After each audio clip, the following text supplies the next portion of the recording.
Hoy, 5 de noviembre, Día Internacional de las Personas Cuidadoras, es un día importante para el Colegio Oficial de Médicos de Madrid. Delante del adjetivo enferma está el sustantivo persona y lo mismo con los cuidadores, ¿no? Delante del adjetivo cuidador está el sustantivo persona. Con este coloquio queremos poner rostro a enfermos y cuidadores en este día importante. Sin duda, el momento sociosanitario que atraviesa el planeta requiere una profunda reflexión por parte de todos y es el momento oportuno para poner en marcha los cambios necesarios que garanticen los cuidados para todas las personas. Con este motivo contamos hoy con la presencia de representantes de los cuidadores desde los distintos ámbitos, las familias, los pacientes, los gobernantes, los voluntarios que acompañan y también los médicos, enfermeras y personal sanitario. Paso a presentar a los participantes en este coloquio. A mi izquierda está el señor don Javier Martínez Peromingo, director general de Humanización y Coordinación Sociosanitaria de la Consejería de Sanidad de la Comunidad Autónoma de Madrid. Muchas gracias. Bienvenido, Javier. A su lado tenemos a Karina Escobar, que es la presidenta de la Plataforma de Asociaciones de Pacientes, que representa a miles de asociaciones de pacientes y que ya ha estado con nosotros con motivo de la campaña Cuidados de principio a fin, que lanzó este colegio en el mes de julio y que con este coloquio queremos dar un nuevo impulso para continuar trabajando. Bienvenida, Karina. Muchas gracias por invitarnos. A mi derecha tenemos al señor don Javier Echanove, director del programa de voluntariado en hospitales Nadie Solo y patrono de la Fundación Desarrollo y Asistencia. Bienvenido, Javier. Muchas gracias, Luisa. A su lado tenemos al doctor Pablo Barreiro, es profesor de Patología General, es el editor de la revista Madrid Médico y especialista en medicina interna. Tenía que estar con nosotros Sara Gasco, secretaria general del Colegio Oficial de Enfermería de Madrid, pero por motivos de agenda y muy a su pesar le ha sido imposible estar con nosotros. Nos hubiera gustado mucho contar también con esa visión desde los cuidados de enfermería. Bueno, pues como pequeña introducción antes de daros la palabra, porque vosotros sois hoy los protagonistas y es vuestra voz la que queremos escuchar, preparando este coloquio recordaba la figura de Cecil Sanders, que todos conocéis sin duda, ¿no? Porque ella ha sido paciente, ha sido voluntaria, cuidando y acompañando enfermos, ha sido enfermera y después médico, ¿no? Y hay una frase suya que yo creo que ha dado la vuelta al mundo, ¿no? Que es: importas porque eres tú toda tu vida y hasta el último momento, ¿no? Cada vida humana tiene un valor único desde la primera respiración hasta la última. Y el modo en que se cuida a una persona enferma puede transformar por completo su vivencia de esta enfermedad y llenarla de significado. Mi primera pregunta para todos vosotros sería: ¿cómo definirías a la persona cuidadora? De forma ideal y también de forma realista por la situación que vivimos en España. Si os parece, por el orden que os he presentado, Javier. Bueno, yo creo que el cuidador es sobre todo, de todo, acompañante, ¿no? El que acompaña a otra persona en una situación como es la enfermedad, pero más allá del acompañamiento es parte integrante, ¿no?, del curso también de la propia enfermedad. Es decir, no podemos entender el origen de la medicina y estaba en el cuidado. Al final lo hemos ido transformando y parece que la medicina trata de curar, pero muchas veces trata más de acompañar y de cuidar que de curar, ¿no? Y esto es un poco el reflejo de la sociedad. Nos hemos vuelto absolutos en el sentido de que las cosas son blancas o negras.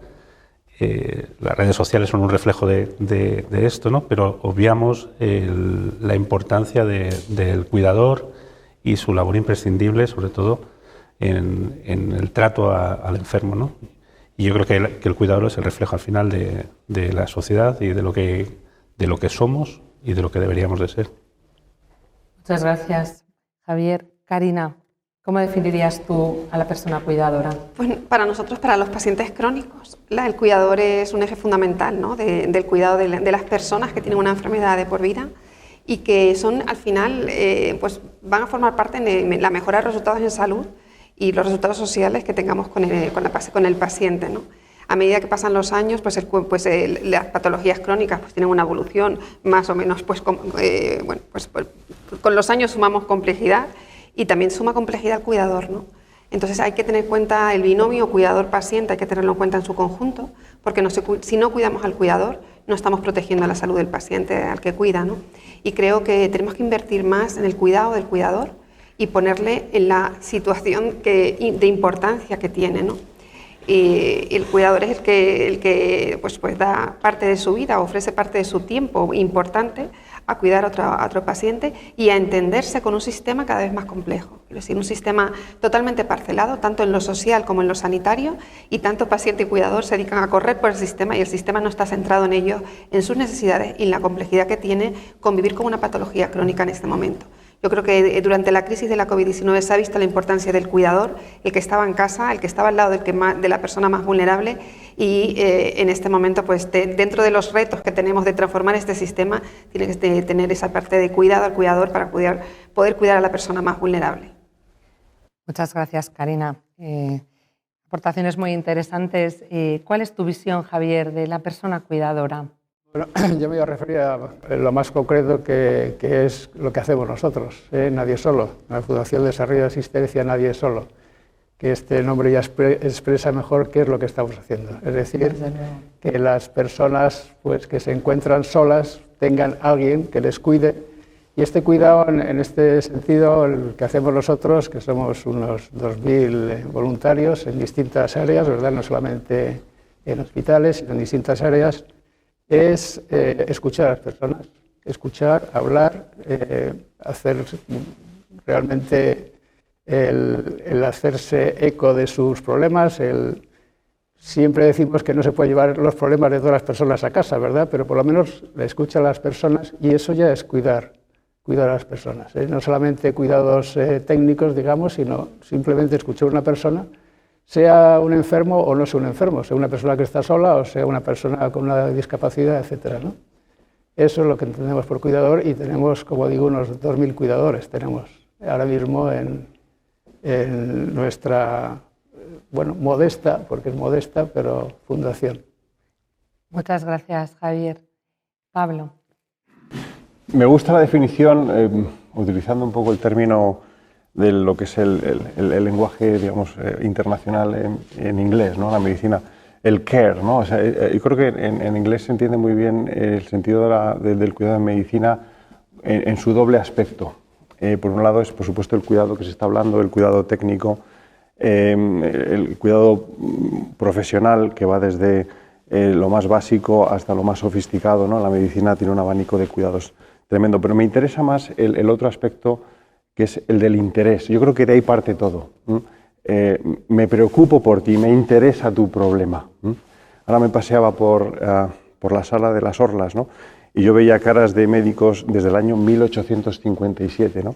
Y yo me preguntaba, ¿y estos pobres qué hacían por los enfermos en aquella época, en el año 1857, donde no había ni antibióticos, no había...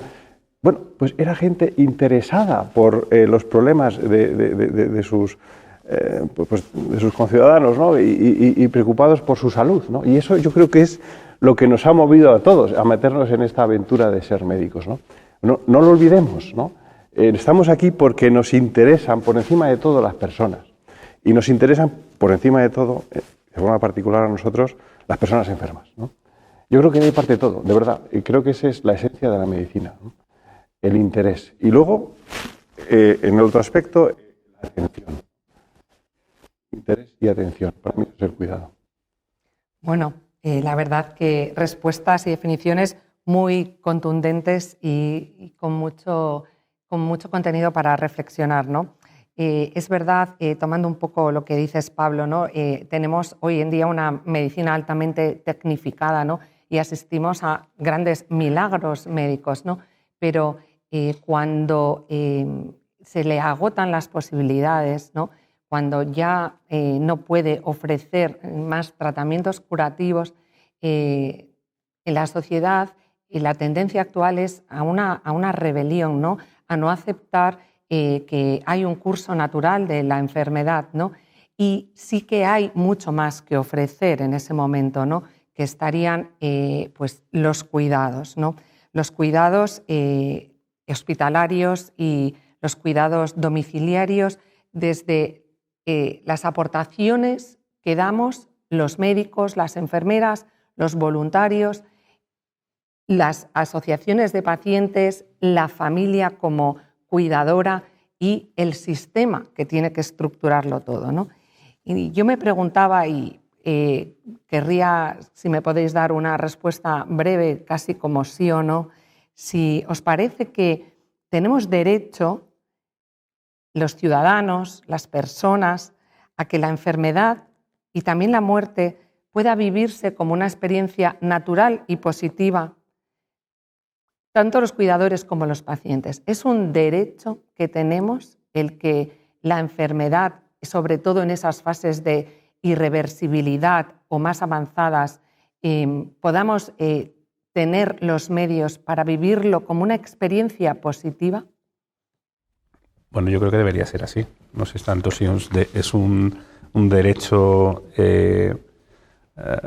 yo creo que es algo que deberíamos de replantearnos incluso como sociedad. No tanto como... Los derechos, al fin y al cabo, yo creo que se ganan, ¿no? Se ganan y esto es algo que nunca deberíamos de haberlo perdido. No sé si lo hemos perdido por creencias o lo hemos perdido realmente porque comentaba antes que somos una sociedad de personas mayores gobernada por gente muy joven que no plantea la importancia de los cuidados, con una tendencia muy cortoplacista, ¿no? Que al final acaba generando en una inequidad en la atención sanitaria, en la atención al final de la vida, en el cuidado de las personas. Es decir, ahora, por ejemplo, con el COVID se ha puesto de manifiesto el tema de las residencias, ¿no? Pero la propia institucionalización es el fracaso del modelo de cuidados y lo que fracasa ahora mismo es el modelo de cuidados y por extensión todo lo que viene detrás, el acompañamiento al final de la vida, los derechos que se adquieren como sociedad para ser cuidado al final, ¿no? y el acompañamiento también en la propia muerte. Karina, ¿cuál es tu opinión? ¿Tenemos derecho a que la enfermedad pueda vivirse como una experiencia natural y positiva? Yo creo que tenemos por lo menos que reflexionar como sociedad cómo queremos ser cuidados, ¿no? Porque solo somos conscientes de la falta de cuidados o de unos cuidados más organizados cuando estamos enfermos o cuando un familiar está enfermo, ¿no? No somos conscientes hasta que no lo vivimos, no sabemos de las carencias del sistema. Y creo que tendría que haber una reflexión más en la sociedad sobre el cuidado y un poco en el futuro, ¿no? de lo que vendrá. El ámbito de la enfermedad no tiene edad. Quiero decir, un 19% de los niños españoles ya tienen una enfermedad crónica del asma hacia arriba. Quiero decir que tenemos la complejidad de tratar a jóvenes, a niños, a mayores, todo esto acompañado de los cuidadores. Necesitamos una comunicación fluida en entender la enfermedad. Las asociaciones de pacientes estamos ahí apoyando, ¿no? Porque hay un primer momento con el diagnóstico o cuando llegamos al diagnóstico de aceptación, de enfado, de no reconocimiento. Entonces no solo hay que llegar al final de la vida y explicar cómo morir bien, sino que hay que explicar todo el proceso, ¿no? De entender, de asumir y corresponsabilizarte con lo que te está pasando, con el autocuidado hasta el final, cuidar, o sea, quiero decir que va en un aspecto más global, que no solo es tratar el órgano afectado y que cuando se acaba el ámbito oncológico pasamos a otro extremo de los paliativos a lo mejor, pero esa brecha de no comunicación, ¿no? De no haber una comunicación y tener claro cómo tenemos que cuidar hasta el final va en el ámbito de la comunicación, en la relación médico-paciente y en la relación con los profesionales sanitarios. Y en ese entendimiento, en estar en relaciones de igual a igual. Creo que los pacientes lo que queremos es eso, ¿no? Que nos entiendan en el momento de crisis, en el momento de bajón, pero también en que somos capaces de asumir información y de asumir decisiones sobre nuestra vida, ¿no? Y sobre nuestro cuidado y cómo queremos irnos, ¿no? Y de qué manera. Y en eso, pues, las asociaciones de pacientes, los profesionales, tenemos que ir de la mano para buscar soluciones conjuntas y decirle al sistema cómo hacer. Estoy de acuerdo en que el cortoplacismo viene del ámbito político, de las decisiones políticas que se toman, ¿no? Y en resultados ya. Tenemos que pensar a futuro y los ciudadanos tenemos que apostar por un futuro mejor, porque el futuro viene, es muy complejo. Más cronicidad, más pluripatología, más personas mayores, más personas solas. Tenemos un problema durante la pandemia que hemos visto que la soledad afecta a los resultados en salud.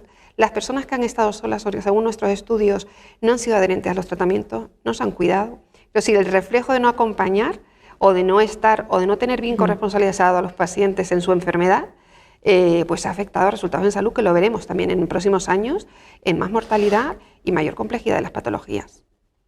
Muchas gracias, Karina. Aquí, por este otro lado, Javier, como voluntario y director de una fundación de voluntarios, en tu experiencia de estos años, ¿te parece que sería un derecho el que las personas tuviéramos una experiencia vital positiva de la enfermedad en todo su recorrido hasta el final? No, yo diría que desde luego, pero me gustaría verlo más desde el punto de vista de un deber. Yo creo que la sociedad y las personas nos tenemos que cuidar unos a otros, ¿eh? Desde que nace un niño pequeñito necesita muchísimos cuidados, ¿eh? Eso lo sabemos, hasta que va siendo más o menos autónomo, tiene que ir al colegio, tiene que ir aprendiendo cosas, etcétera, etcétera, hasta que ya es una persona bastante autónoma. Pero una persona autónoma no quiere decir que pueda hacer todo por sí mismo, si en realidad en la sociedad estamos interrelacionados todos con todos, ¿no? Es decir, que sin darnos cuenta hay otras personas que nos están cuidando, desde el que nos hace la comida hasta que nos acompaña, hasta que cualquier cosa, ¿no? Y desde ese punto de vista, pues digamos que desde que nace un niño necesita muchos cuidados, luego somos más autónomos y llega un momento que en algunas personas pueden ser relativamente jóvenes que necesitan más cuidados, más atención de sus semejantes, ¿no? Y digo, puede ser pues una persona relativamente joven, porque, no sé, por ejemplo, yo no soy médico, pero la enfermedad de Alzheimer, por ejemplo, hay muchas personas que a lo mejor a los 50 años ya están con esa enfermedad, ¿no? Y no están en un hospital, pero están en su casa y necesitan unos cuidados especiales, ¿no? Y a medida que vamos haciendo mayores, por enfermedades crónicas o otro tipo de enfermedades, necesitamos más cuidados, ¿no? Lo que prestamos nosotros es, como decía antes, es realmente escuchar, ¿eh? Acompañar y escuchar. Y eso ya es una cosa positiva. Luego hay pues multitud de otros cuidados, ya sea un hospital, ya sea una residencia, ya sea en un domicilio particular, una persona sola, etcétera, ¿no? O sea que yo, bueno, vuelvo a decir que es un derecho y es un deber. Nos tenemos que cuidar todos con todos. Ese es mi punto de vista. Pablo, ¿qué te parece a ti?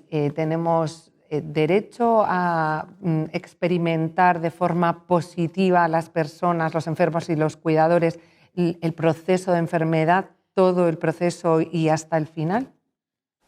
Claro que sí. Yo creo que ese es justamente el ámbito de la medicina, ¿no? El acompañar al enfermo en todo momento, ¿no? Y también, por supuesto, al final de su vida, ¿no?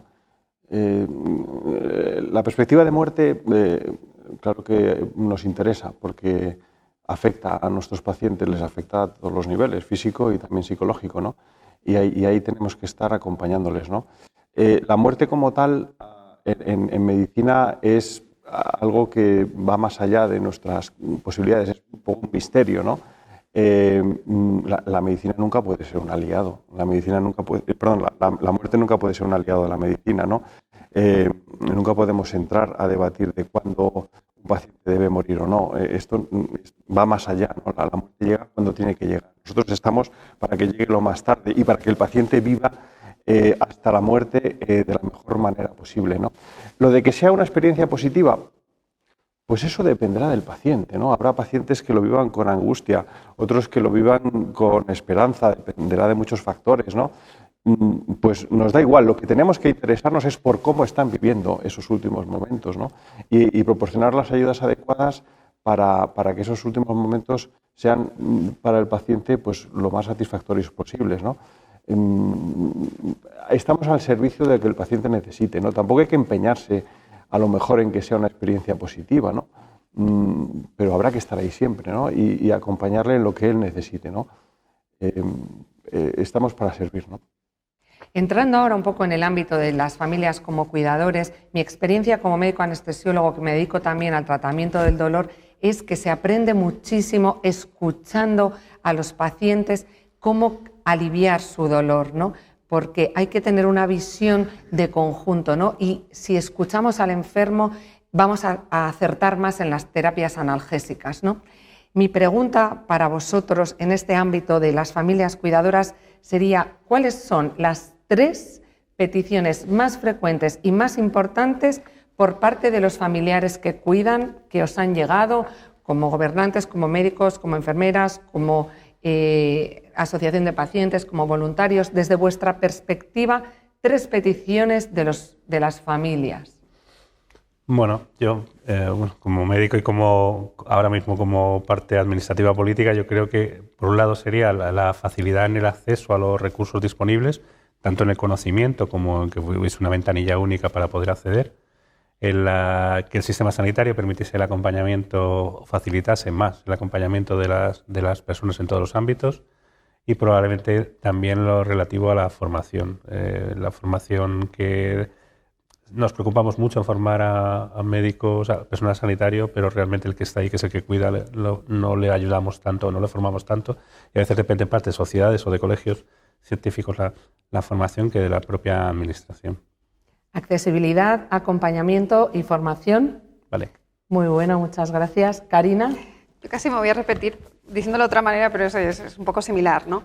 Hay una parte importante que es una vez se produce ese diagnóstico y tienes que asumir la responsabilidad de cuidar a otro, todo lo que pues, lo desestructurado, ¿no? O poco entendimiento, ¿no? Del sistema sanitario, del sistema social, que están totalmente parcelados, dónde ir a pedir las ayudas sociales, a qué tienen derecho, cómo se gestiona la atención primaria, cómo se gestionan las recetas, cómo va especializada, cómo funciona un hospital. Todo eso conlleva un aprendizaje, y lo que nos piden los pacientes es tener un modo o ventana única o un gestor del caso. Quiero decir, que tengan una persona de referencia en el sistema donde acudir y que puedan después vertebrar ese recorrido, ¿no? por el sistema. Después, por otro lado, también una guía práctica de cómo cuidar mejor. Quiero decir, de cosas, además de la adherencia, de cosas que vienen ya en la historia clínica, de cómo puedo hacer para que tenga mejor calidad de vida. Igual que nos dicen a los pacientes, pues cómo comer, cómo pues el ejercicio, pues cosas concretas que yo creo que vienen bien, porque si no abrimos la brecha a otro tipo de alternativas terapéuticas que a lo mejor las familias se pierden. Con lo cual nos crean una guía básica de cómo puedo cuidar y cómo puedo hacerlo mejor. Y por otro ámbito nos piden ayuda psicológica y ayudas de respiro. Porque ahí al final hay que, en esa parte de cuidado, no atención, pues es esa parte de acompañamiento también al cuidador en saber si lo está haciendo bien, si está agotado, si él mismo está enfermando, si esa situación de cuidado, y cómo tener también una guía práctica de cómo cuidarse mejor. Muy bueno, ¿no? Sería ventanilla única, mejorar en esa gestión, sí, un gestor del caso. También una guía práctica que le ayude, ¿no? Que acompañe, que dé información en toda la enfermedad, y un apoyo psicológico, unidades de respiro, ¿no? O algo así. Vamos a ver, yo me adhiero a lo que acaban de decir Javier y Karina. Evidentemente, yo no tengo experiencia de campo, no tengo experiencia de cuidar a enfermos, pues de tratar a enfermos, ¿verdad? O bien en su casa o bien en un hospital, etcétera, ¿no? La tienen nuestros voluntarios, los que están allí en el campo, digamos, ¿eh? Pero una cosa sí que tengo que decir es qué es lo que necesitan más las familias. Yo creo que es tiempo y un poco ayuda psicológica, como ha dicho Karina, ¿no? Tiempo en el sentido en que, bueno, si, por poner un ejemplo, un matrimonio que uno de ellos está enfermo y que tiene que estar pues casi permanentemente a su lado, o en el caso de enfermos de Alzheimer, sin casi, tienen que estar permanentemente a su lado, ¿no? Entonces necesitan tiempo, aunque solo sea para una cosa tan pedestre, digamos, como es hacer la compra, ¿no? Entonces, es una cosa pues muy sencilla, pero tienen que tener tiempo y también, por supuesto, ayuda psicológica. Y ese tiempo sí que se lo proporcionamos de alguna forma nosotros cuando los voluntarios van a ver una persona a su casa, ¿verdad? Y la persona cuidadora pues puede salir a hacer otras cosas o simplemente a dar un paseo y tomar un poco de aire y respirar un poco, ¿no? Pero vamos, lo que habéis dicho vosotros pues me parece excelente, realmente. Darles, bueno, respiro, ¿no? Espacios de tiempo para hacer cosas de la vida cotidiana que no pueden realizar con facilidad por estar absorbidos en el cuidado, ¿no? ¿Cuál es tu opinión, Pablo? ¿Qué serían las 3 cosas que una familia puede demandar más? Yo, desde mi perspectiva de internista de planta, ¿no? que recibo pacientes crónicos, ¿no? y por algún problema agudo, alguna descompensación, pero que luego les vas a dar de alta a la familia, ¿qué es lo que te pide? Lo primero, que estén al alta bien atendidos en casa, ¿no? Estén bien atendidos desde un punto de vista de sus necesidades, ¿no? Físicas y también, por supuesto, afectivas, ¿no? Emocionales, psicológicas, ¿no? Que estén bien, ¿no? Segundo, yo creo que las familias a veces se sienten un poco desbordadas, los cuidadores, por tener que seguir cuidando al enfermo crónico en casa, y se pueden sentir a veces un poco abandonados, ¿no? Pues que puede haber cambios de dosis o ajustes, en fin, les resulta a veces una responsabilidad grande, ¿no? A la familia el asumir el cuidado médico de su familiar en casa, que a veces es muy complicado. La medicina a veces pues es francamente compleja, ¿no? Y por último, yo creo que más que nada los cuidadores prefieren que todo esto se haga en un entorno agradable para el paciente, que suele ser siempre el hogar, ¿no? Y yo aquí poner al final entonces en valor, donde creo que todo esto se puede proporcionar a los pacientes y a los familiares, es el sistema de hospitalización a domicilio, ¿no? Parece que esto ha sido un grandísimo avance en la asistencia sanitaria, que ha dado mucha calidad de vida a los pacientes, sobre todo, pero también a los cuidadores, a los familiares, ¿no?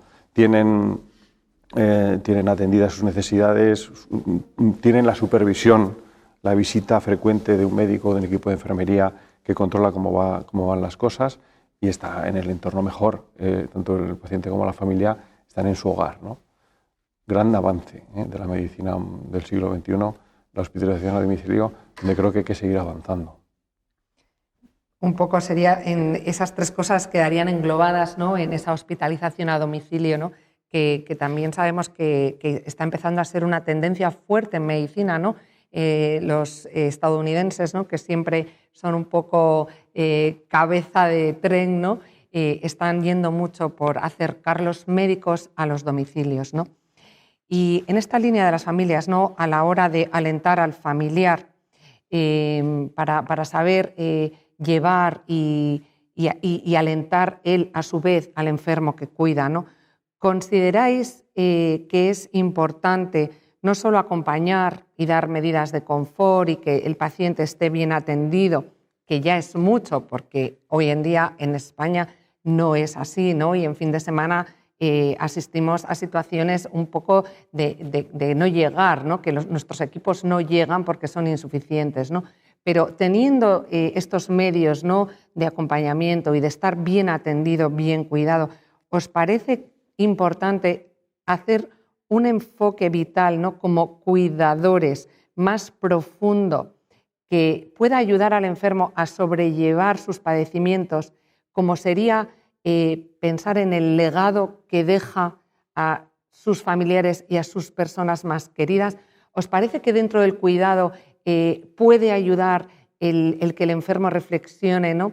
sobre quién es y lo que puede dejar? ¿Esto podría ser una ayuda para sobrellevar la enfermedad? No sé si me explico bien, ¿no? Es más allá de lo material que esté cubierto, debemos como cuidadores enfatizar el gran legado que es cada vida humana y lo que deja de enseñanza, de experiencia en el recuerdo de los familiares más cercanos. Lo que tratas de decir con esa pregunta, ¿no? Es cómo evitar a veces el sentimiento de carga que puedan tener los enfermos, y yo creo que la responsabilidad no debería caer en el cuidador. Es decir, la carga la percibe el cuidado cuando ve al cuidador exhausto, como ocurre muchas veces, y no llega, no da abasto, ¿no? Entonces, yo creo que es un tema de sociedad, un tema de cuidado, un tema de administraciones, el que les demos la ayuda suficiente para que esa percepción nunca se produzca. Karina. Bueno, nosotros desde la plataforma de Organizaciones de Pacientes sí que hemos hecho un reciente estudio sobre el impacto emocional que tiene la enfermedad en las personas con enfermedad crónica y en sus cuidadores.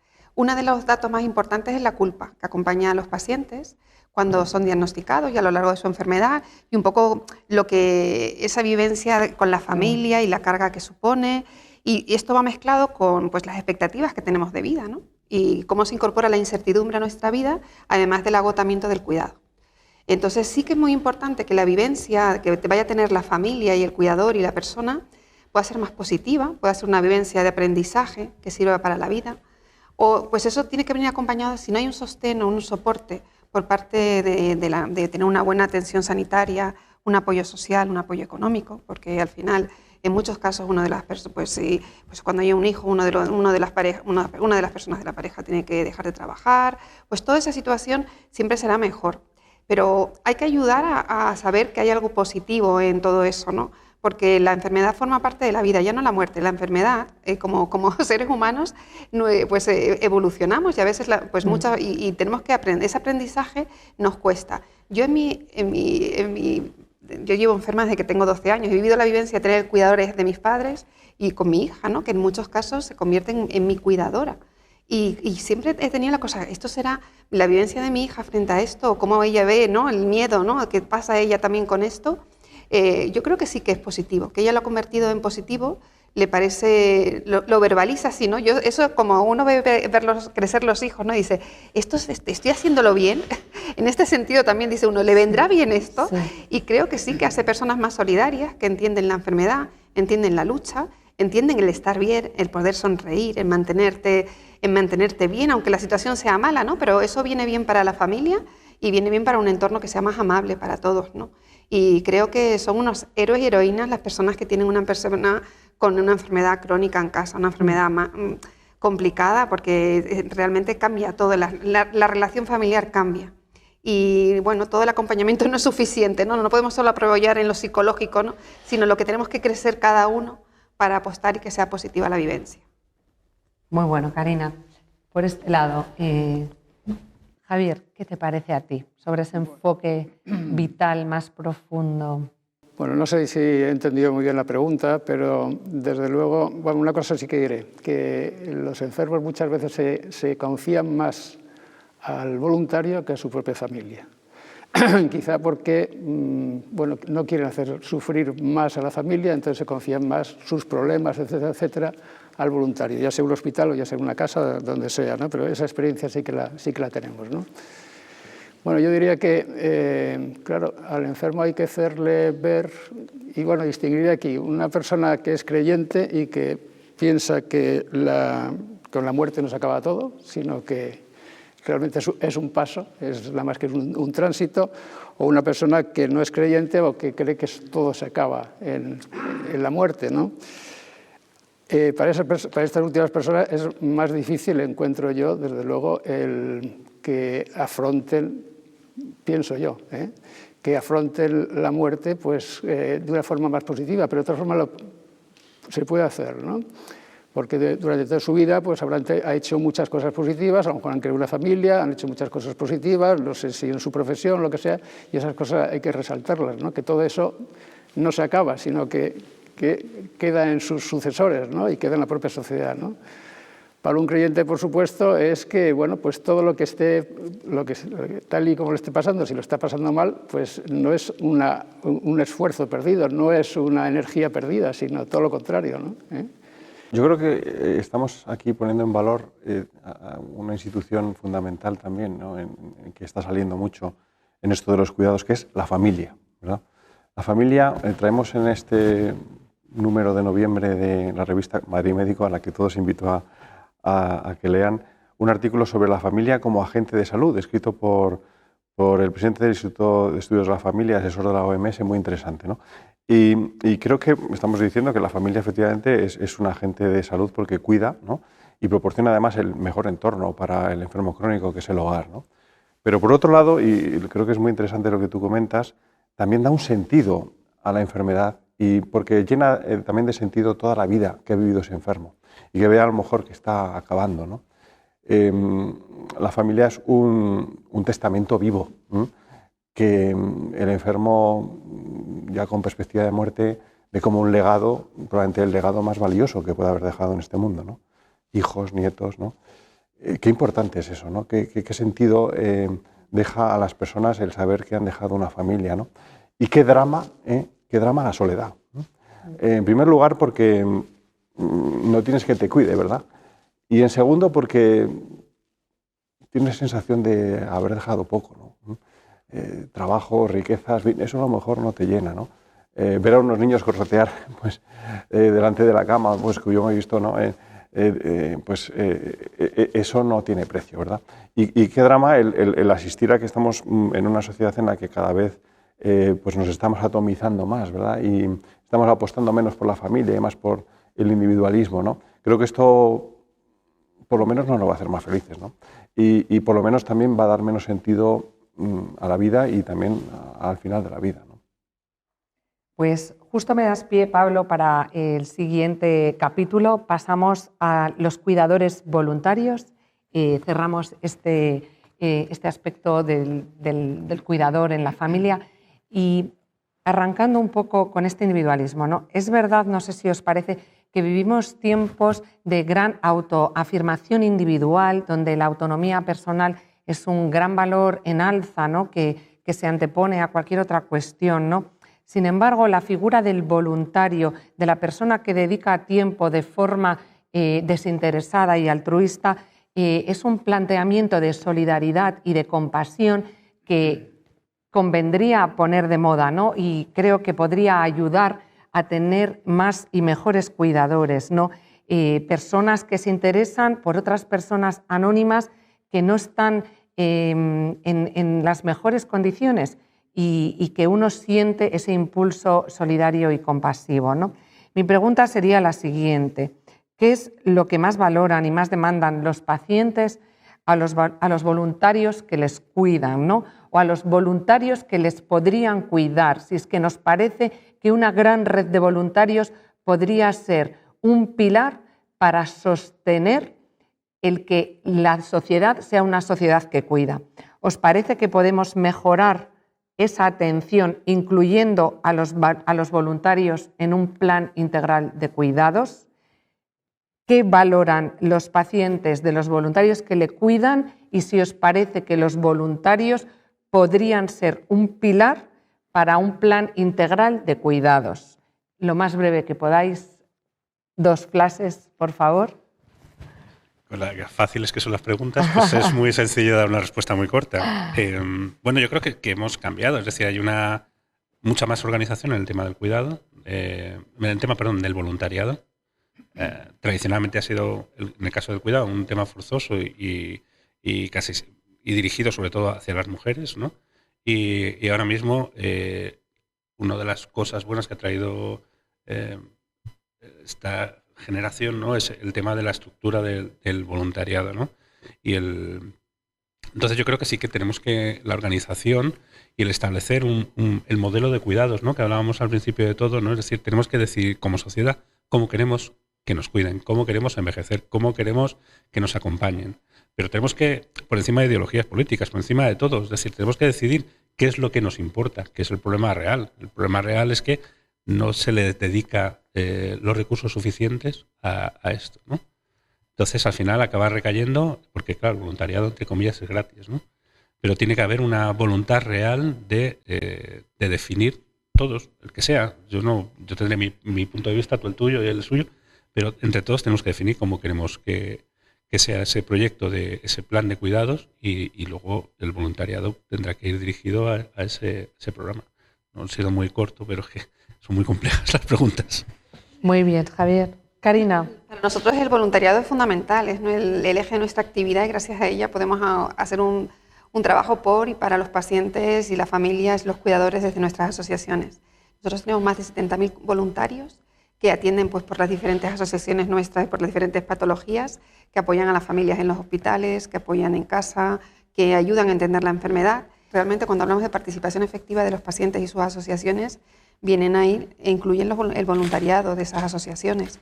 Quiero decir que hay que tener un voluntariado planificado, bien formado también, que atiendan a la persona y no al enfermo. Yo me gustaría poner la palabra persona, ni paciente ni enfermo. Cuando uno hace voluntariado estamos hablando entre iguales. Muy bueno. Y esa parte de formar a iguales, ¿no?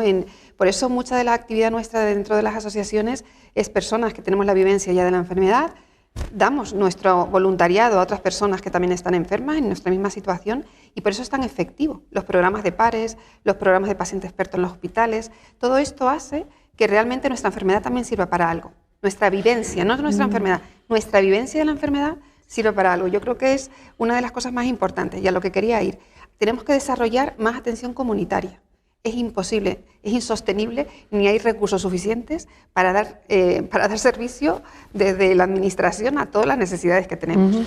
Creo que la red de atención comunitaria, nosotros en la estrategia, hemos estado en la estrategia de atención primaria y comunitaria y esperamos que en esos planes de atención primaria y comunitaria se incluya a la sociedad, porque lo que se intenta es que en ayuntamientos, en los vecinos, entre las asociaciones, consigamos que haya menos gente sola, consigamos más apoyos, consigamos aflorar qué vulnerabilidad tenemos a nivel local para poder dar soluciones entre todos, ¿no? Y eso hay que organizarlo y tenemos que dotarlo también de servicios porque nos dará muchos resultados y será más sostenible el sistema social y sanitario. Muy bueno, Karina. Muchísimas gracias. Javier, esta pregunta es especialmente para ti, como director de una asociación, Fundación de Voluntariado. Yo llevo el tema de hospitales exclusivamente, ¿verdad? Y hay otras muchas áreas, ¿verdad?, dentro de nuestra fundación, ¿no? Yo creo que lo que valora más es el cariño con el cual le puede tratar, ¿no? Y cariño que muchas veces llega hasta una verdadera amistad, sobre todo cuando esa labor de voluntariado pues, se prolonga a lo largo no solamente de unos meses, sino a lo largo de años, ¿no? Esto en los hospitales es difícil, salvo los hospitales de larga estancia. Estamos nosotros en 3 hospitales de larga estancia, ¿verdad?, en los cuales, bueno, pues hay pacientes que están pues años, pueden estar años en un hospital, ¿no? En cambio, en otros ámbitos, como pueden ser las residencias de mayores o como puede ser el propio domicilio, pues hay realmente voluntarios que están durante años tratando a personas, ¿no? Incluso en esta época de pandemia incluimos la modalidad telefónica, es decir, y se han hecho amistades a través del teléfono también, ¿no? Y luego se han conocido porque, bueno, cuando ha pasado este pico de la pandemia, se han conocido y qué ilusión, ¿no? Qué ilusión, a tomar un café y no sé qué y tal, aunque vivían a lo mejor pues a kilómetros de distancia, ¿no? Bueno, pues eso es importante. ¿No? De esa soledad, ¿no?, que estamos comentando, ¿no? Al menos una llamada telefónica de alguien que se interesa por ti, ¿no? Y luego la experiencia nuestra es que las personas que se habían desahuciado a sí mismas, diría yo, es decir, que pues no tenían acompañamiento, no estaban enfermas, pero estaban en su casa, pero pues no le encontraba sentido a la vida. Pues la experiencia es que el día que les iba a ver la pareja de voluntarios, pues hasta se habían arreglado mejor, porque estaban ya desaliñados, sin ganas de nada, se habían arreglado mejor y habían vuelto a revivir, ¿no? Bueno. Bien, yo diría también que ojalá esto no sea, el voluntariado que no sea una cuestión de moda, sino que sea una cuestión ya que se esté entrañada ya en la sociedad, ¿no? Entonces, para eso, pues tenemos que empezar casi ya desde niños o sin casi, desde niños, desde la universidad, etcétera, ¿no? Tenemos un programa muy bonito el nuestro que es el voluntariado familiar, que es toda la familia hace voluntariado con un niño con discapacidad. Va toda la familia, padre, madre, hijos, y acuden a la casa del niño con cierta discapacidad, se le da un respiro a su familia y salen a hacer una actividad junto con otras familias, ¿no? Entonces, ya desde pequeños, pero podría decir de los 7, 8 años, ya están entendiendo lo que es el voluntariado, ¿no? En las universidades lo mismo, es decir, en muchas universidades ya, digamos que les da puntos el hacer voluntariado, ¿no? Y creo que es muy importante que no sea una moda que tenemos ahora y que luego es pasajera, sino que esto pues permanezca, no solamente permanezca, sino que se extienda muchísimo más, claro, muchísimo más, ¿no? Muchas gracias, Javier. Pablo, ¿cuál es tu opinión? Bueno, me decía este verano un amigo que tuvo COVID, estuvo ingresado 50 días en la UBI a punto de morir y me decía emocionado, ¿no? Dice, me ha cambiado la vida, esto de haber tenido COVID me ha cambiado la vida porque me he dado cuenta después, no, me han dicho después de haber pasado por esto, cuánta gente ha estado pendiente de mí, ¿no? Cuánta gente ha preguntado, cuánta gente ha rezado por mí también, cuánta gente de todos los aspectos habían estado, ¿no? Y se sentía emocionado, ¿no? Yo creo que esta es quizá una de las grandes virtudes del voluntariado, ¿no? Es decir, es que hay una persona que ha renunciado a sus planes, a sus proyectos, a su tiempo, ¿no? Y se ha interesado por mí. Ha venido a verme a mí, gratis et amore, ¿no? Y eso, claro, es que no hay nada, entiendo yo, que a una persona en situación de debilidad, de enfermedad, le pueda quizá pues dar mayor no sé, ánimo, satisfacción, ¿no? Y ánimo, ¿no? Es decir, hay una persona que viene a verme a mí, ¿no? Y yo creo que esto es quizá, aparte del tiempo que se les dedique, de los cuidados que se les dé, ¿no? El sentirse importante, ¿no? El sentirse importante porque alguien ha venido a verte, ¿no? Pues creo que eso es de un gran beneficio, ¿no? Y luego creo que también hay que hablar del mérito, por supuesto, de los voluntarios, y porque son muy buenas personas, desde luego, pero también porque creo que con ese voluntariado también se hacen mejores, ¿no? O sea, yo creo que ser voluntario, el hacer las cosas gratis y por los demás, nos hace mejores, ¿no? Nos hace mejores, ¿no? O sea, que hay un poco, si quieres, hasta de egoísmo, si quieres, sí. En el voluntariado. Decir, oye, es que te vas a hacer mejor persona, ¿no? Sí. Es como un bien bidireccional, correcto, ¿no? El enfermo agradece mucho y le anima, y la persona que lo realiza pues también mejora, ¿no? Y se llena de satisfacción. Pues cerrando este capítulo voluntarios, nos vamos a introducir más ya en los profesionales sanitarios como cuidadores, ¿no? Yo siempre digo en este colegio, desde que arrancamos la campaña Cuidados de principio a fin, que la medicina del futuro es la medicina del cuidado. Lo digo muchas veces y lo voy a seguir diciendo porque lo creo de verdad, ¿no? Entonces, ¿qué os parece, ¿no? Sobre el sufrimiento que tiene una persona con una enfermedad grave, crónica, incapacitante, avanzada, incurable o terminal, ¿no? Aparte de ese dolor físico, ha salido aquí, ¿no? Por parte de todos vosotros, ¿no? La experiencia comprende además ansiedad, incertidumbre e incluso miedo, depresión, preocupación por los que tengo alrededor, ¿no? Hemos hablado de ese sentimiento de culpa, de ese sentimiento de carga, ¿no? Y con frecuencia, pues necesidad de encontrar un sentido a esa situación dura que se está viviendo, ¿no?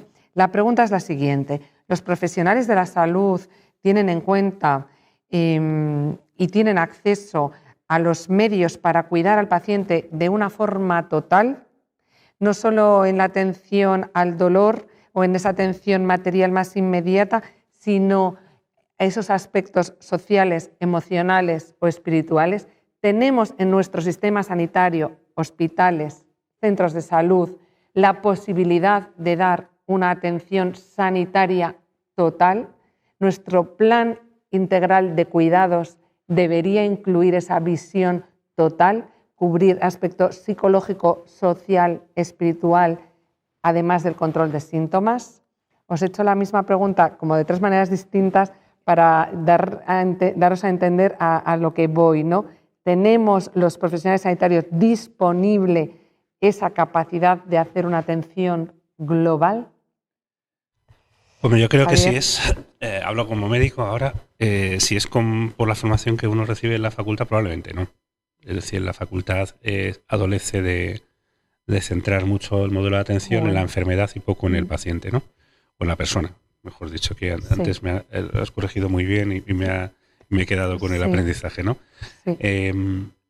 Probablemente cuando acabas la residencia, lo primero que piensas es que es mejor médico el que más sabe, ¿no? Y según te vas haciendo más mayor, descubres que es mejor médico el que mejor trata a las personas o a los pacientes, ¿no? Bueno. Yo creo que es una experiencia vital, es un camino que como persona el médico la enfermera, el sanitario debe de recorrer, pero es verdad que sería de ayuda que el sistema sanitario ayudase más en ese camino, acortase los términos, que no necesitas estar en la madurez de tu vida profesional para entender algo tan básico como es que tratamos personas y no enfermedades, y que entonces las necesidades de las personas no siempre se correlacionan con las necesidades de una enfermedad, Y si no entendemos eso, que eso ya te digo que es un aprendizaje que lleva a veces años, pues estamos fallando como sistema sanitario. Muchas gracias, Javier. Muy escueto y de gran contenido, ¿no? para reflexionar, ¿no? Las facultades, ¿no? Nuestros alumnos. Hay una tendencia un poco mercantilista, ¿no? Percibo yo en los jóvenes, en los residentes, ¿no? Y se olvida un poco esa visión de persona enferma y es un poco paciente-cliente al que doy unos servicios y a lo mejor no tengo, qué importante, ¿no? Esa formación universitaria para tener esa visión. Karina, ¿qué te parece? Pues hablando de esta parte de comunicación y toda la formación universitaria y toda la parte de los futuros médicos y médicas o profesionales sanitarios en general, lo que no entiendo es por qué no se hace. Sabiendo que hay esa carencia, ¿dónde está el poder cambiar el currículo, la parte donde esto se incorpore, ¿no? a la formación? Porque realmente sí que hay un gap importante entre pacientes y esos futuros profesionales sanitarios que no han trabajado temas de comunicación, de gestionar, de cómo relacionarse con el paciente, cómo llegar a esa relación médico-paciente en relaciones de igualdad, cómo aprendo del paciente, cómo tener una escucha activa, toda esa parte. Creo que es una cosa que tenemos, todos lo sabemos, está escrito en todas partes, pero no entiendo muy bien por qué no está. La verdad es que si nos preguntamos dónde hay que dar para que realmente esto se incorpore como asignatura, ¿no? Como asignatura, y que los pacientes ahí sí que tendemos la mano y las asociaciones a participar con las universidades y colaborar. Yo las veces que he tenido la oportunidad de estar con estudiantes de medicina, la verdad es que me ha llamado la atención porque tienen una lejanía de la realidad del paciente. O sea, es que me preguntan unas cosas que digo yo, madre mía, el trabajo que queda aquí por hacer, ¿no? Pero todo lo que no hagamos con ellos, que están abiertos a aprender, ¿sabes? A que todo eso les cale, porque les gusta. Yo cuando les gusta, pues eso hay que aprovecharlo. Eso por un lado. Y después los sistemas tienen que estar adaptados a esas nuevas necesidades que queremos y queremos que los profesionales lo incorporen. Nosotros tenemos que tener una historia de salud de la persona, desde que nace hasta que se va de este mundo. ¿Y qué tenemos que tener ahí? Pues indicadores claros, de preguntar, de tenerlo bien documentado. Si esa persona vive sola, si esa persona tiene problemas de salud mental, si convive con dolor, porque son cosas fundamentales, como si realmente está cumpliendo con hábitos de vida saludables, todo lo que vaya a hacer que tengamos y hay un consenso entre profesionales y pacientes que debe incorporarse a esa historia clínica. Y después que el profesional tenga capacidad de derivar. Si yo tengo un problema de que veo una persona que está iniciando una depresión, ¿cómo derivo? ¿Quién atiende a esa persona, no? Que el profesional deriva directamente, hay recursos para enviarle al psicólogo, realmente al trabajador social. ¿Conoce el profesional sanitario todas aquellas cosas de cartera de servicios sociales y de apoyo? Pues esa parte falta también, de una derivación más integrada y que realmente no se quede en que tengamos una conversación, sino yo voy al médico y le cuento mi historia para que tengamos soluciones, y que entre los dos busquemos soluciones y que me ayude a encontrar una solución, o a mi enfermero, ¿no? Creo que hay que trabajar más en esa parte, ¿no? No conocemos desde el punto de vista de los profesionales ni los conocemos los pacientes, ni todos los recursos que puede tener el sistema y aprovecharlos. Qué bueno, ¿no? O sea, un poco por sintetizar, ¿no? Un poco esas habilidades no técnicas que tenemos que desarrollar los médicos desde las facultades, ¿no? Y que tendremos que acudir a donde haga falta, ¿no? Ministerio de Sanidad, en nuestro plan integral de cuidados que queremos desarrollar, a que estas habilidades no técnicas se incorporen ya al currículum, ¿no? de las facultades de medicina, de enfermería, ¿no? Es esencial, ¿no? Y luego este otro punto fuerte que has comentado, Karina, de tener que el médico, la enfermera disponga de una historia vital de salud, ¿no? Que tenga esa visión global del paciente, ¿no? Y interconectada, ¿no? A mí me parece muy importante la conexión con atención primaria, ¿no? Ese hilo de comunicación del médico que está más cerca del enfermo hay que perfeccionarlo, ¿no? ¿Cuál es tu opinión, Javier, sobre todo esto? Yo voy a empezar con una cosa un poquito negativa, en mi experiencia personal, vamos, de hace pocos años, ¿no? Y es en un hospital o una clínica, ¿verdad?, en la cual además pues, se da mucho hincapié en el trato al enfermo, ¿no? Y yo veía a las enfermeras que realmente estaban más tiempo delante de una pantalla de ordenador que con el enfermo. Y realmente con el enfermo estaba muy poquito tiempo, pues poner una vía para salir, para no sé qué, y el trato estupendo, ¿verdad? Pero luego el tiempo delante de una pantalla pues era infinito, ¿no? Vamos, infinito, entiéndeme. Era mucho mayor que el trato con el enfermo, ¿no? Yo creo que eso hay que, de alguna forma, revertirlo, o por lo menos, o si no se puede revertir eso, porque no es posible, porque se ha tecnificado mucho la profesión, pues, llevo agua a mi molino, es hacer el uso de voluntarios.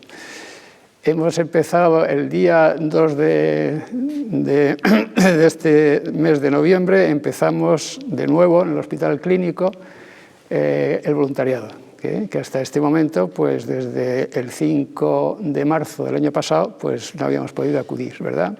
Hemos empezado también en el Hospital de la Fuenfría hace ya casi un mes, ¿verdad? Y lo que digo es que, bueno, primero nuestros voluntarios estaban deseando volver, pero en los hospitales estaban deseando que volviésemos también, y nos están pidiendo. Y bueno, tenemos programado ya la entrada en los 15 hospitales en los cuales estamos. Es decir, nos ven como necesarios. Afortunadamente nos ven como necesarios porque lo somos, vamos. Y no es un orgullo tonto, ¿no? Sino porque es que el profesional sanitario tiene muy poco tiempo para esa labor, ¿no? O sea, que podría el voluntario un poco suplir y aportar, complementar para tener esa visión global de nuestro enfermo y poder atenderle en otros aspectos que en el día a día, bueno, con la presión asistencial que no es pequeña, ¿no? Y con la alta tecnificación, pues a veces no somos capaces, ¿no? de poder enlazar todos esos aspectos, y el voluntario... Sí, por lo menos tiene un tiempo para dedicarlo, ¿no? Nosotros tenemos un convenio de colaboración con la Consejería de la Salud y, en concreto, dependemos, si se puede decir así, de la Dirección General de Humanización de la Salud. Humanización de la salud, es decir, que nosotros contribuimos a humanizar, no quiere decir que seamos los únicos, pero contribuimos a humanizar la salud, ¿no? Y otra cosa que quería decir es que, bueno, desde hace ya algunos años, pues ejerce el voluntariado con nosotros estudiantes de primero de enfermería de una universidad, en concreto la Universidad Francisco de Vitoria, ¿no?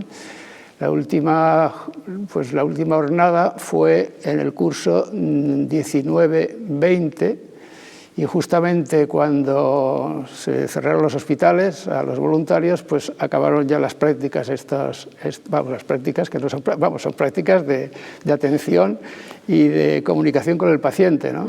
Son de primero de enfermería. Creo que eso, vista mi otra experiencia, creo que para estas chicas y chicos, algunos chicos jóvenes también, pues es una experiencia fantástica, ¿no? Porque es que aprenden a conversar con el paciente desde que tienen 18 años, ¿verdad? Y que luego no van a tener ese tiempo, ¿no? O van a tener que, pues, sacar tiempo del tiempo para poderlo hacer, ¿no? Y eso veo que es importante. Bueno, ya lo ha dicho Karina, ¿no? Que desde la universidad pues realmente hay que fomentar y formar en eso, ¿no? Pablo, sobre este cuidado total. Decía Edmund Pellegrino que la medicina es la más científica de las humanidades y la más humana de las ciencias, ¿no? Esos otros aspectos hay que siempre tenerlos en cuenta.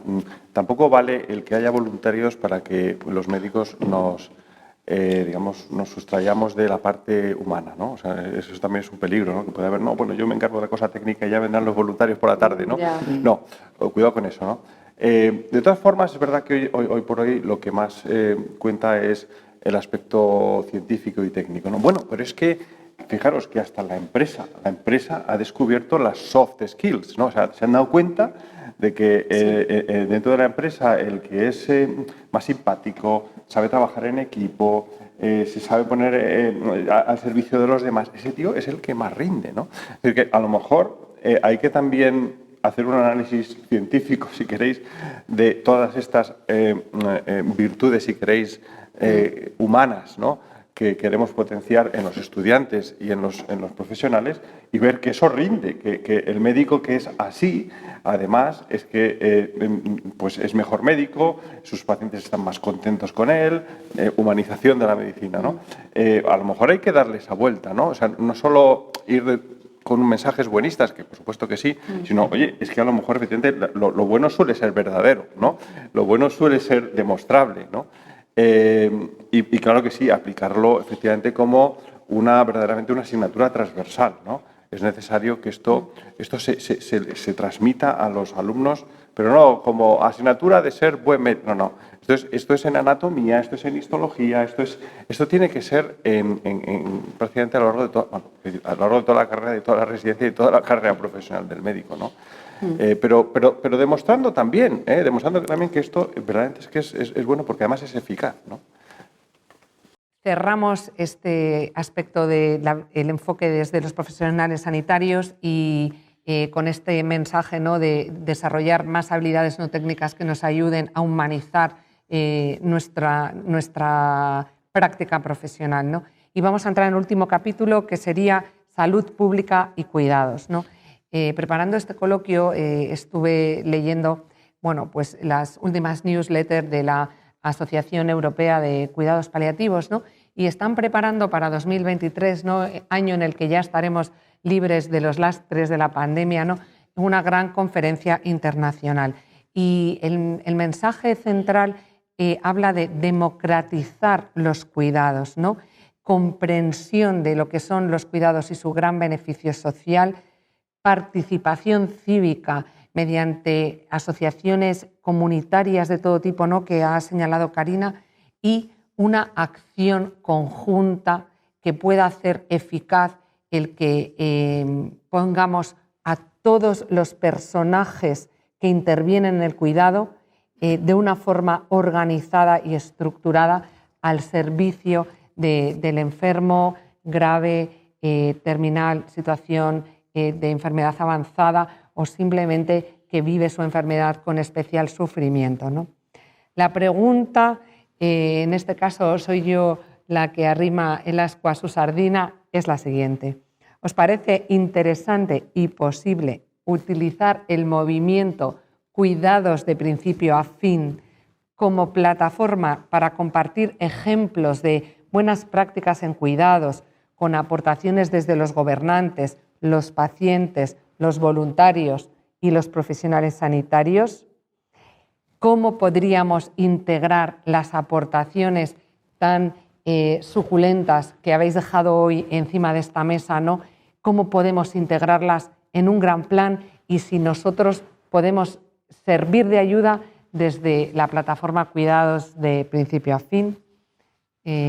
Javier. Bueno, yo creo, ante todo, somos un país que cuida. O sea, de hecho, tenemos una cultura que está basada ancestralmente en el cuidado.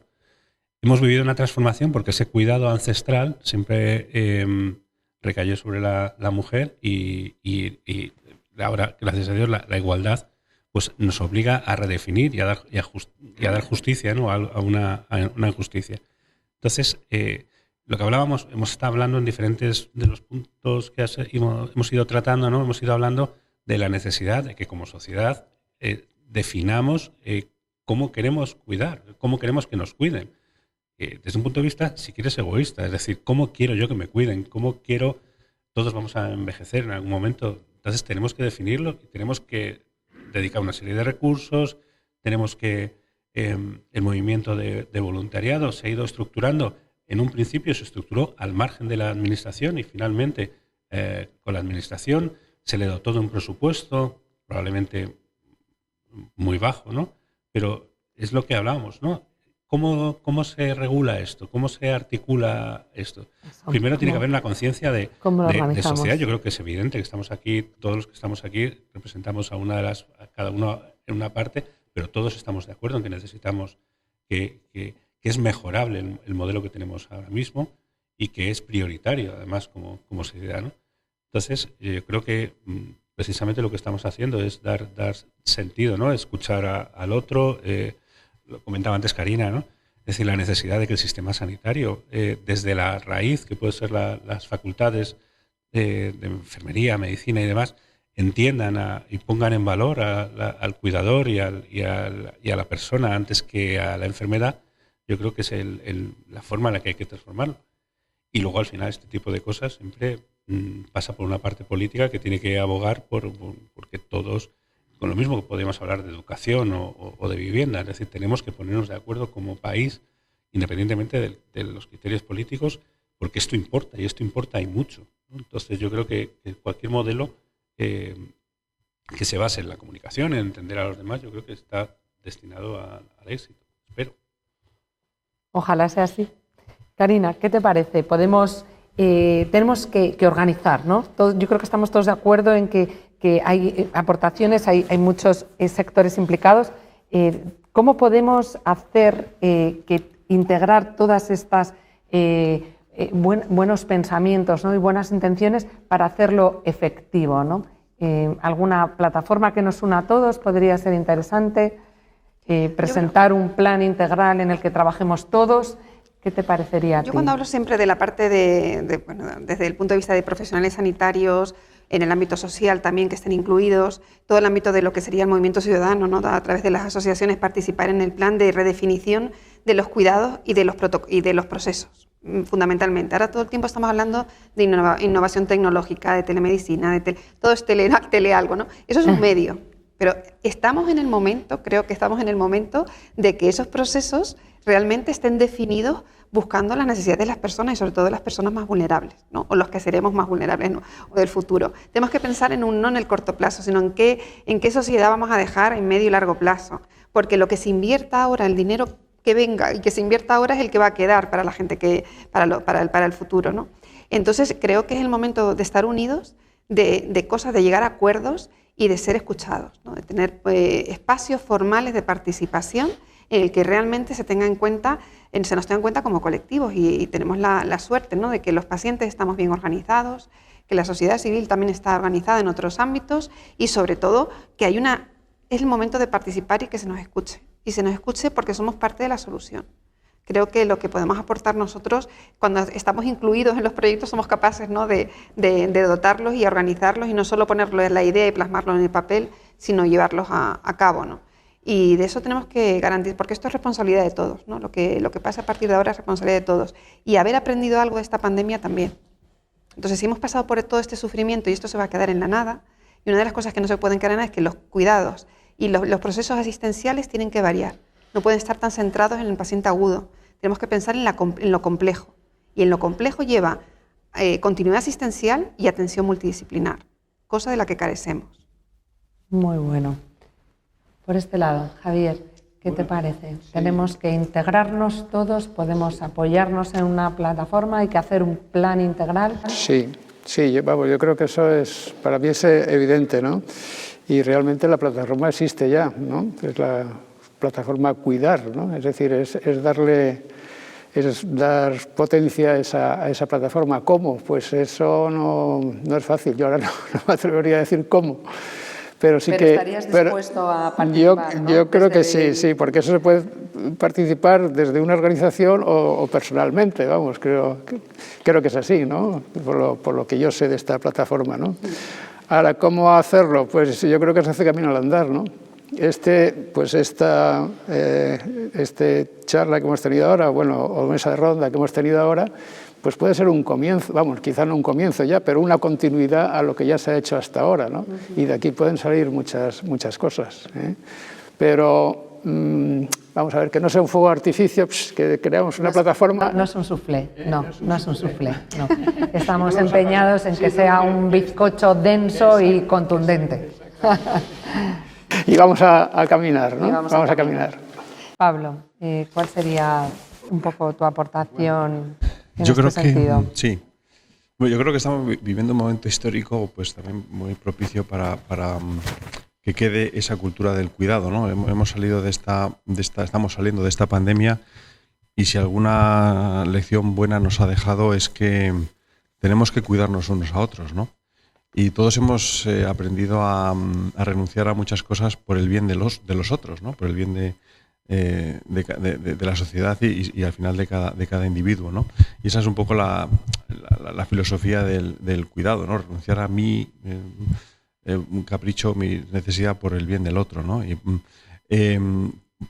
pues es muy bueno mantener ese espíritu, ¿no? ¿Cómo hacerlo? Efectivamente, creo que desde el ámbito de la sociedad, ¿no? Porque somos todos los que estamos implicados en esto, ¿no? Organizaciones, instituciones privadas. Creo que deberíamos plantearnos también profesionalizar un poquito más el cuidado, ¿no? No sé qué os parece, ¿no? pero el cuidar es complicado, ¿eh? O sea, a veces se pueden hacer cosas con muy buena voluntad, pero sobre todo en el ámbito del enfermo y del enfermo crónico hay que saber un poco también lo que se hace, ¿no? Con lo que también es bueno el trabajar por la formación del cuidador, ¿no? Y de alguna manera profesionalizarlo, ¿no? Y por último, pues yo creo que no olvidar que en esta sociedad al final, la gran cuidadora es la familia, ¿no? Todos nacemos en una familia donde nos cuidan desde que hemos nacido, y es ahí donde recibimos los primeros cuidados, y a todos nos gustaría pues que nuestros últimos cuidados nos los dieran nuestros propios familiares, ¿no? Entonces, también proteger y cuidar un poco más a la familia como institución, ¿no? Desarrollo de leyes de la dependencia, etcétera, ¿no? Apoyar a la familia, sobre todo a la familia que cuida, ¿no? La familia que tiene que cuidar, ¿no? A esa familia no deberían faltarle recursos, ¿no? Porque es que, además, como decíamos antes, es que es muy rentable para la sociedad que una familia cuide, ¿no? Es el mejor cuidador, si es que puede ser y si es que quiere.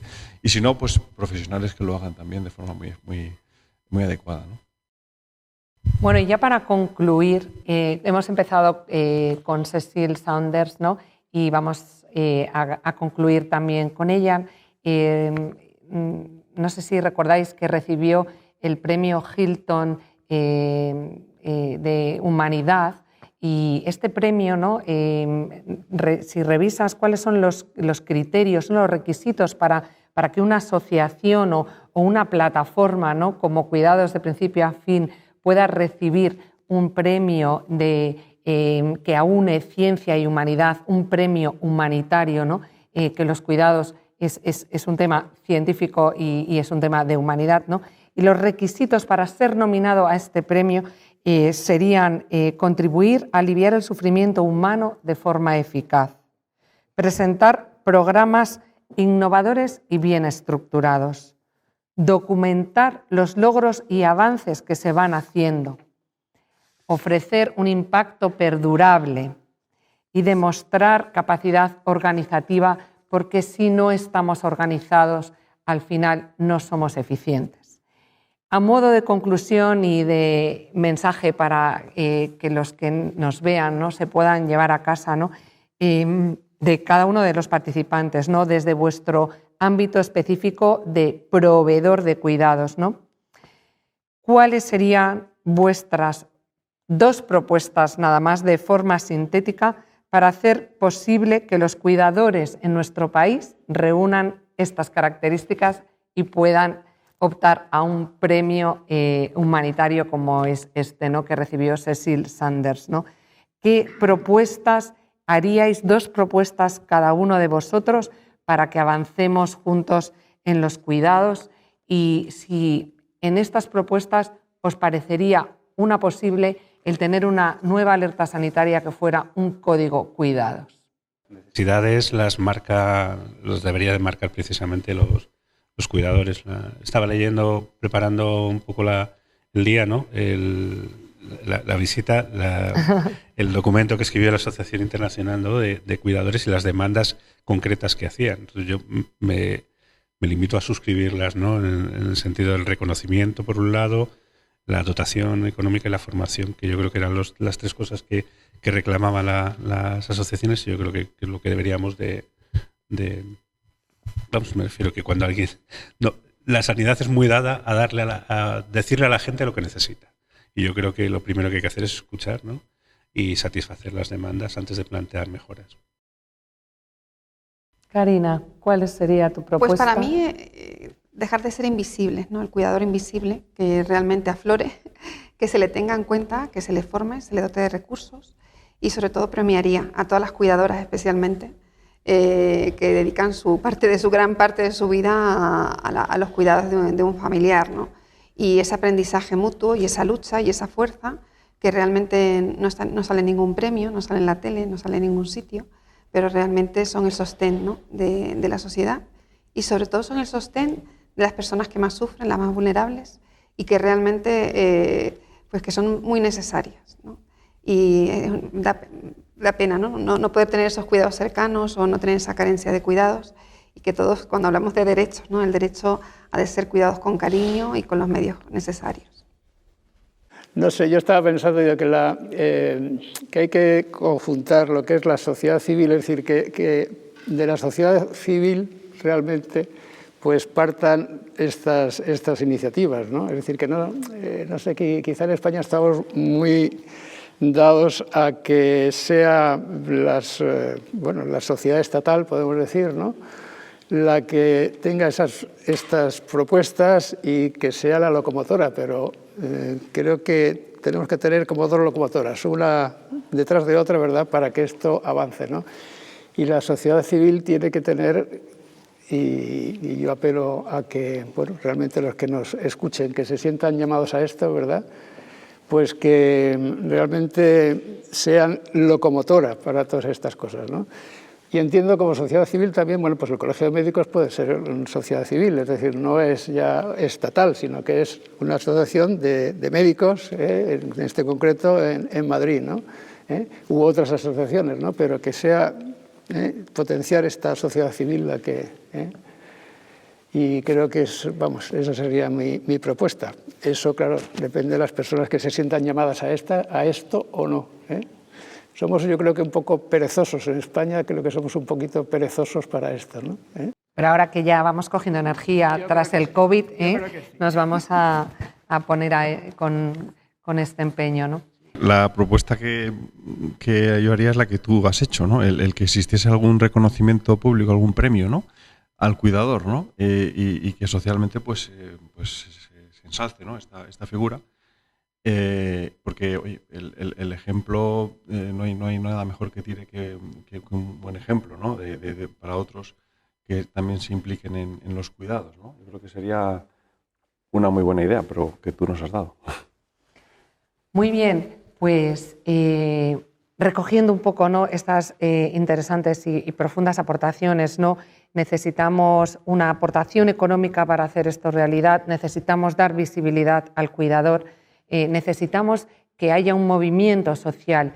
La campaña Cuidados de principio a fin y su propuesta de tener un código cuidados es un movimiento social que engloba a pacientes, a voluntarios, a alumnos, a sociedades científicas, a enfermeras y la Organización Médica Colegial de España también está colaborando, ¿no? Creo que entre todos podríamos construir esta nueva alerta sanitaria, código cuidados, para tener esa historia vital de salud de cada persona enferma, ¿no? Estamos todos de acuerdo que ese adjetivo enferma lleva adelante el sustantivo persona y es necesario estructurarnos, es necesario unir fuerzas de estos 4 sectores que hoy han estado aquí tan bien representados, que me siento muy orgullosa y muy contenta de haberos tenido en este coloquio. Muchísimas gracias a todos por vuestro tiempo, por vuestras ideas, por vuestra dedicación. La revista Madrid Médico del ICOMEN es ya una experiencia sensorial para nuestros lectores. Hemos creado un nuevo formato para enriquecer la experiencia de nuestros lectores que nos convierte en más digitales todavía. Un único diseño que transforma su lectura en una experiencia dinámica y moderna, para facilitar el acceso y la difusión de sus contenidos desde el móvil, tablet y ordenador a través de nuestra web, nuestra app de descarga gratuita y de todos nuestros canales digitales. Un sencillo movimiento de tus manos o el ratón te permite abrir, desplegar, ampliar o navegar de una manera sencilla y práctica a través de este renovado formato. Ahora podrás compartir sus contenidos a golpe de clic a través de WhatsApp, Twitter, Instagram, Facebook o cualquiera de los canales y redes sociales. Un formato innovador, creativo y fresco para una revista abierta y plural, llena de contenidos atractivos con reportajes y entrevistas de rabiosa actualidad e información rigurosa y relevante con las firmas más destacadas del panorama médico y científico español, a la altura del ilustre Colegio Oficial de Médicos de Madrid.